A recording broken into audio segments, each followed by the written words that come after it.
Bem-vindos ao canal Sejam Santos, onde vamos explorar a vida e as obras dos santos mais inspiradores da história da Igreja Católica. Nós vamos compartilhar suas histórias, seus ensinamentos e seus exemplos de virtudes, esperando que possam nos inspirar a viver de acordo com os ensinamentos de Cristo. Então, se você quer aprender mais sobre esses santos e descobrir como suas vidas podem ser caminhos que nos levam a Jesus Cristo para nós hoje, inscreva-se no nosso canal e deixe o seu like. Inscreva-se hoje mesmo, divulgue nosso canal a seus amigos e comunidades e nos ajude o nosso canal para que possamos alcançar mais pessoas na divulgação a conhecer mais a vida dos santos. Onde a santidade é uma jornada diária. Faça parte dessa comunidade de busca pela santidade.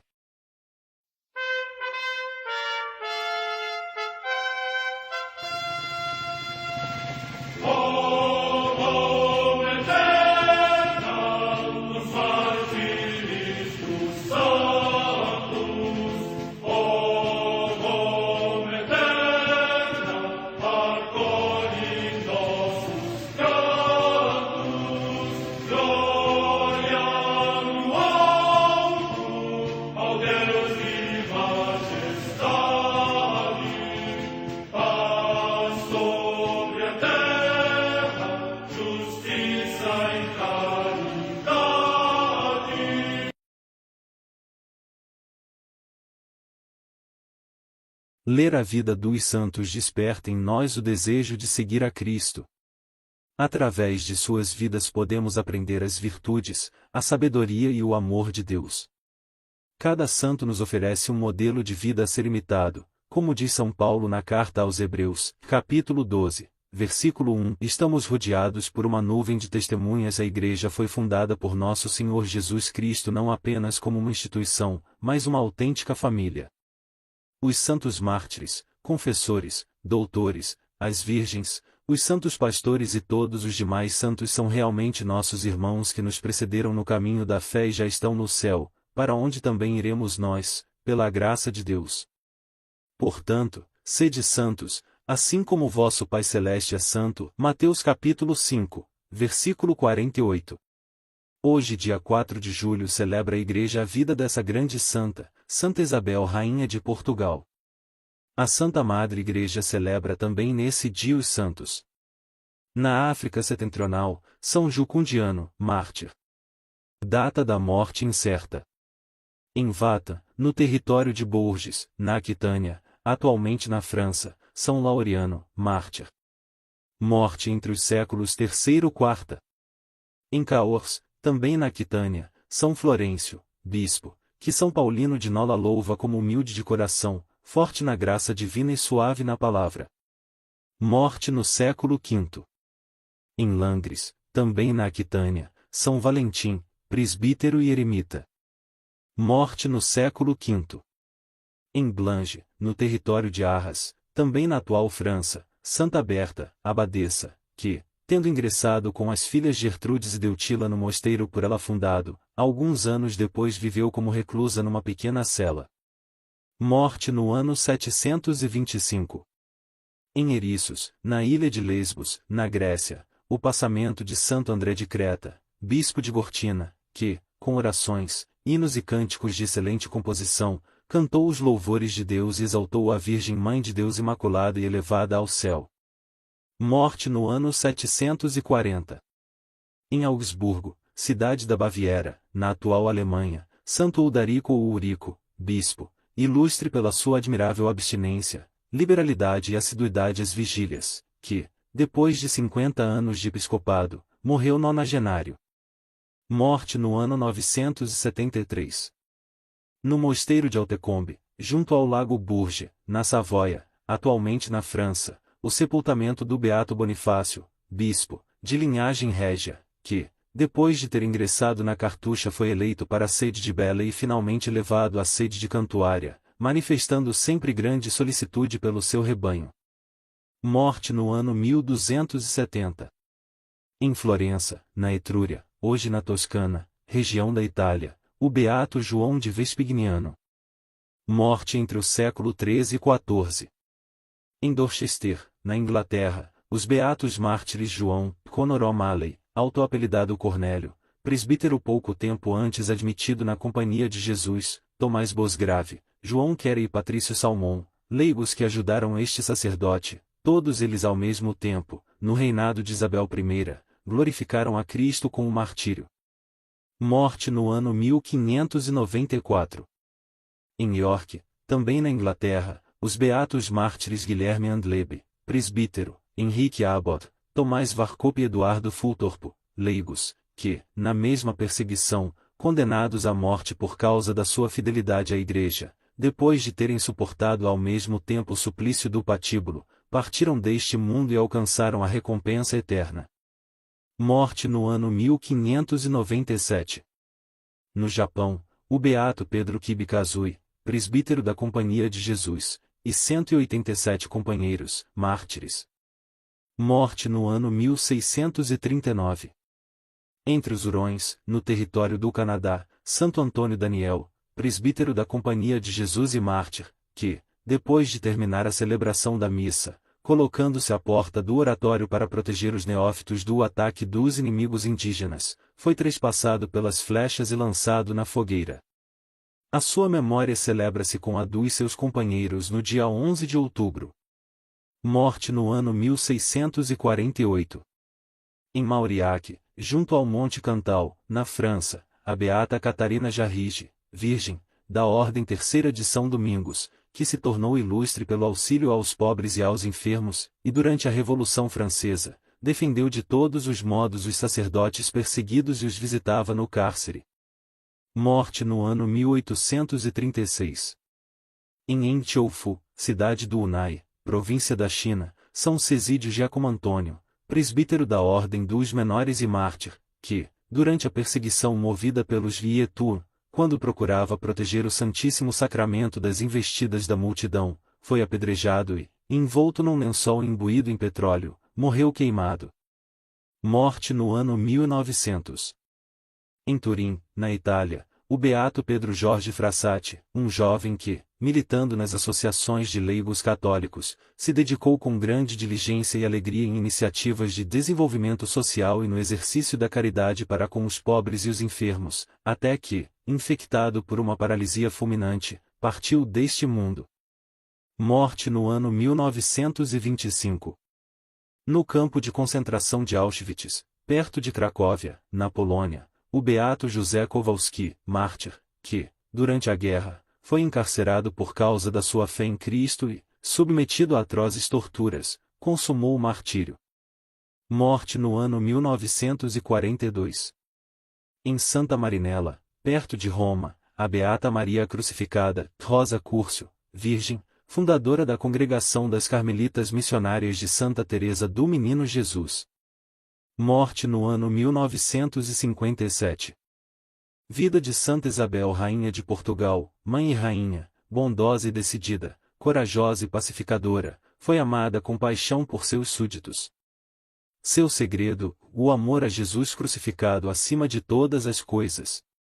Quem alguma vez teve a aprazível oportunidade de visitar Coimbra, certamente terá admirado suas numerosas maravilhas, desde o precioso jazigo de Dom Afonso Henriques, fundador do Reino de Portugal, até os variados e belos parques que adornam a cidade.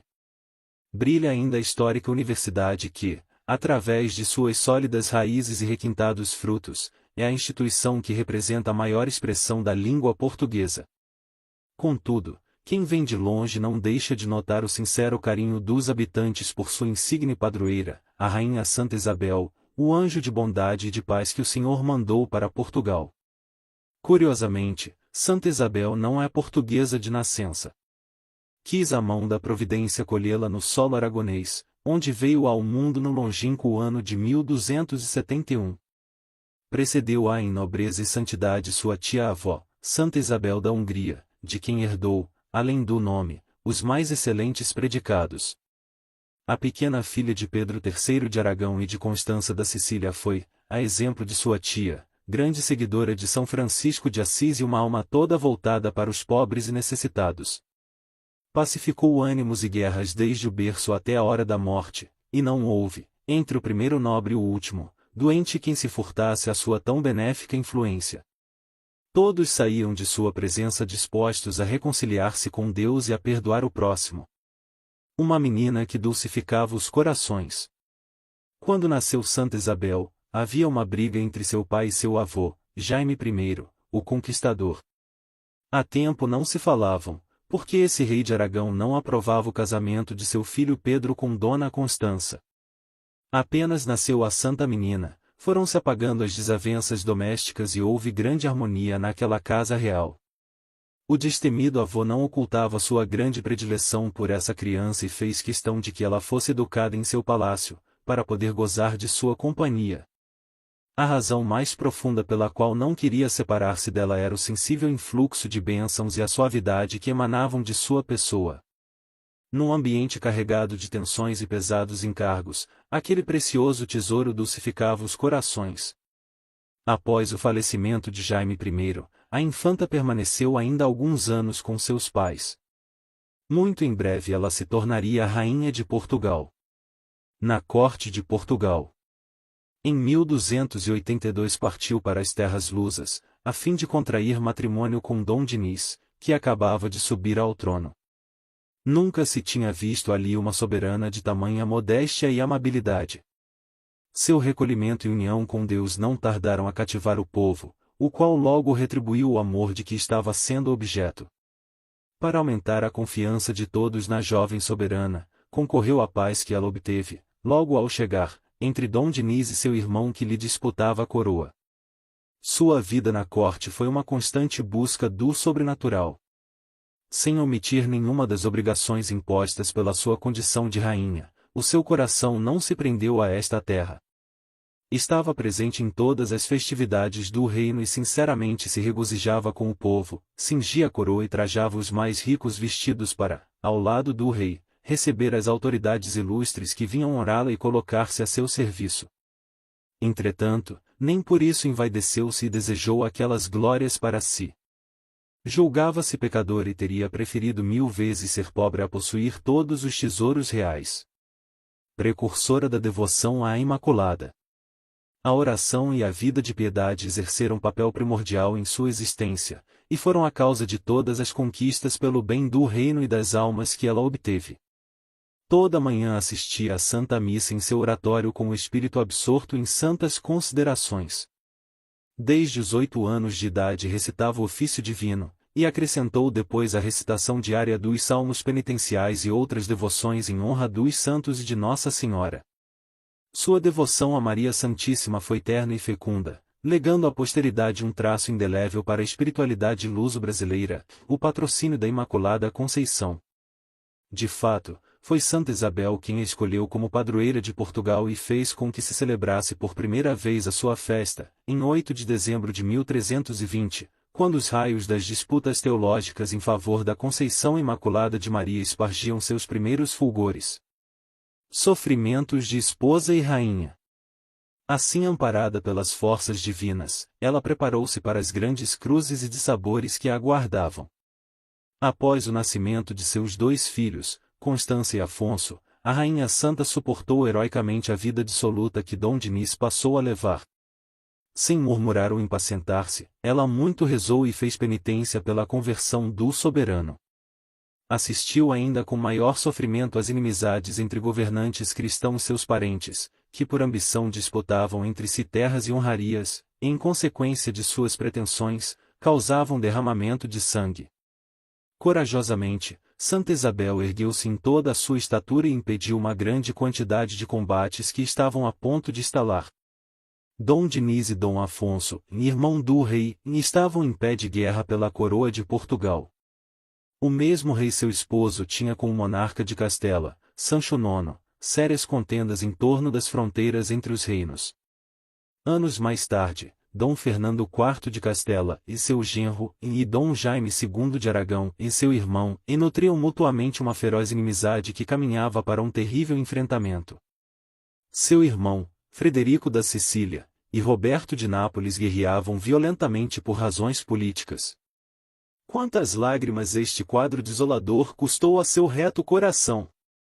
Erguendo constantes preces a Deus e implorando a cada um desses soberanos que ouvisse a voz da justiça, ela saiu vitoriosa em todas as desavenças nas quais interveio.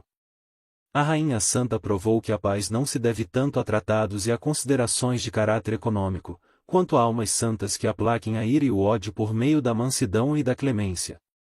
Coragem e intrepidez de mãe. A mais pungente atuação de Santa Isabel, a que lhe custou mais sofrimentos e angústias, foi a de enfrentar a rebeldia de seu filho contra o rei. Desejoso de mandar logo no reino e julgando que a coroa tardava muito, o invejoso herdeiro quis proclamar-se rei e declarou guerra a Dom Dinis. Desprezando todos os bons exemplos que sua mãe sempre lhe dera, organizou um exército e defrontou-se contra o autor de seus dias. De um lado, o rei marcha diante de seus homens, disposto a tudo para manter o cargo que lhe cabe por direito. De outro, o filho insolente o enfrenta e despreza o mandato divino que obriga a honrar pai e mãe. No momento em que o silêncio nos dois campos inimigos indica o início da batalha, surge a figura intrépida da rainha, e em sua veloz montaria, ela rasga a arena da discórdia e se interpõe entre as criaturas que mais ama neste mundo, para implorar o perdão e a paz. Seu olhar, sempre carregado de doçura, volta-se desta vez severo e penetrante para o filho ambicioso: como te atreves a proceder deste modo? Pesa-te tanto assim a obediência que deves a teu pai e senhor? Que podes tu esperar do povo no dia em que te caiba governar o reino, se estás a legitimar a traição com este mau exemplo? Enfim, se de nada te servem os meus conselhos e carinho de mãe, teme ao menos a ira de Deus, que justamente castiga os escândalos. Seria possível resistir a este apelo materno, feito diante de milhares de súditos? Arrependido e cheio de confusão, o filho ajoelha-se sem replicar, pede perdão ao rei e jura-lhe fidelidade.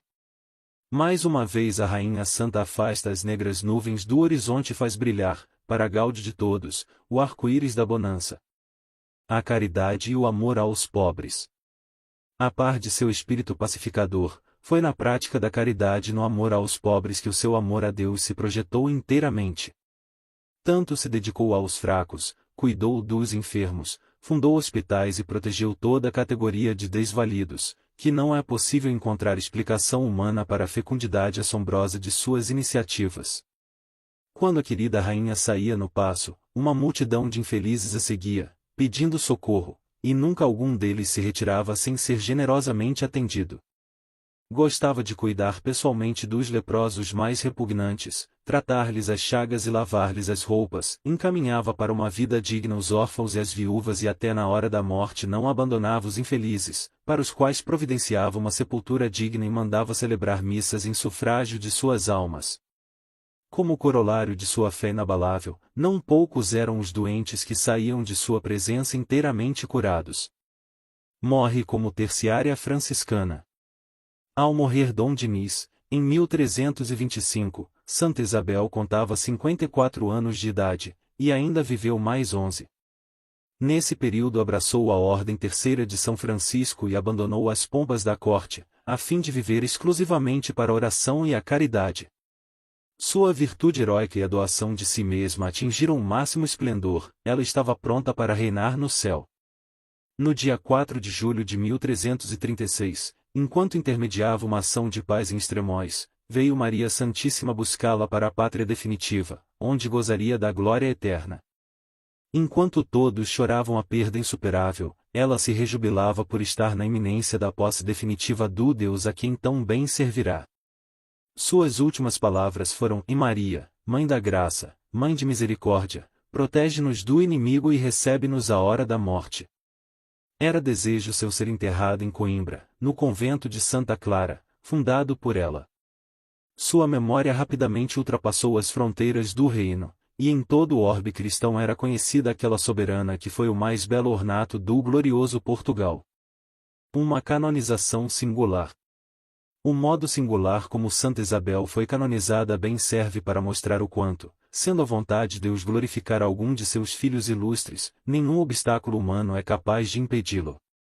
Inumeráveis foram os milagres obtidos junto a seu corpo, que permanecia surpreendentemente incorrupto e exalava um bálsamo odorífico. Em Portugal e na Espanha os devotos ansiavam por vê-la nos altares e dedicar igrejas em sua honra. Os soberanos que dela descendiam insistiam junto às autoridades eclesiásticas para acelerarem o processo. Santa Isabel evita que o príncipe rebelde, seu filho, inicie uma batalha contra o próprio pai, seu esposo. Santa Isabel apazigua seu filho. Igreja da Ordem Terceira Franciscana, Salvador, Brasil. Nos primórdios do século XVII, a canonização era o termo final de uma série de autorizações concedidas pela Santa Sé para a veneração dos santos. Sendo assim, era comum que apenas em algumas dioceses ou regiões se pudesse celebrar um bem-aventurado, mas saindo daquela jurisprudência o culto já não fosse oficial.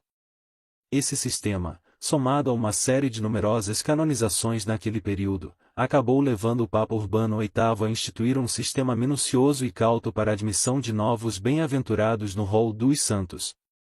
Neste intuito reformador, apenas subiu ao sólio pontifício e logo declarou que não haveria de canonizar nenhum santo. E justo agora que tudo propiciava a glorificação definitiva da querida Rainha Isabel, que fizeram os devotos agradecidos? Encomendaram aos céus o filial intento, e obtiveram pela oração o que pelos meios humanos não conseguiram. Após ter enviado várias cartas reforçando o pedido, e também um representante que muito insistiu junto a Urbano VIII, tudo que o soberano então reinante, Filipe IV, conseguiu foi que o Papa, por educação e cortesia, aceitasse uma imagem da veneranda rainha. Entretanto, pairava um desígnio superior sobre o intrincado caso. Tendo o Papa caído gravemente enfermo, com febres malignas e já quase sem esperança de vida, lembrou-se da Rainha de Portugal. Tanto se falava de seu amor pelos doentes, de seu incansável zelo por curar-lhes o corpo e a alma. Encomendou-se a ela o Papa também, esquecendo-se de sua prudente reserva para com os justos de Deus. Eis que no dia seguinte amanheceu bom, sem nenhum risco de vida. Tão comovido ficou por ver a bondade de sua protetora que mudou o seu parecer. Canonizaria, por uma especial exceção, a Rainha de Portugal, e o faria com o coração grande, alistando-se ele também nas fileiras de seus devotos.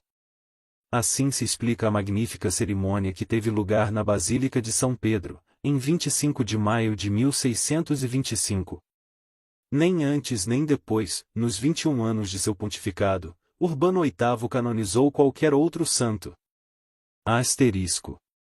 Como é eloquente o exemplo que nos deu a bondosa Rainha Santa Isabel, a qual se abriu sem reservas para a mensagem do Evangelho e compreendeu que o tempo é breve e a figura deste mundo passa. Enfrentando as amargas consequências do vício e da vanglória que a rodeavam, ela manteve a integridade de quem não se entregou ao pecado e correspondeu com alegria aos desígnios divinos. Em Coimbra se conserva um precioso manuscrito com estas belas palavras a seu respeito: "E a cruz e os espinhos do meu Senhor são o meu cetro e a minha coroa."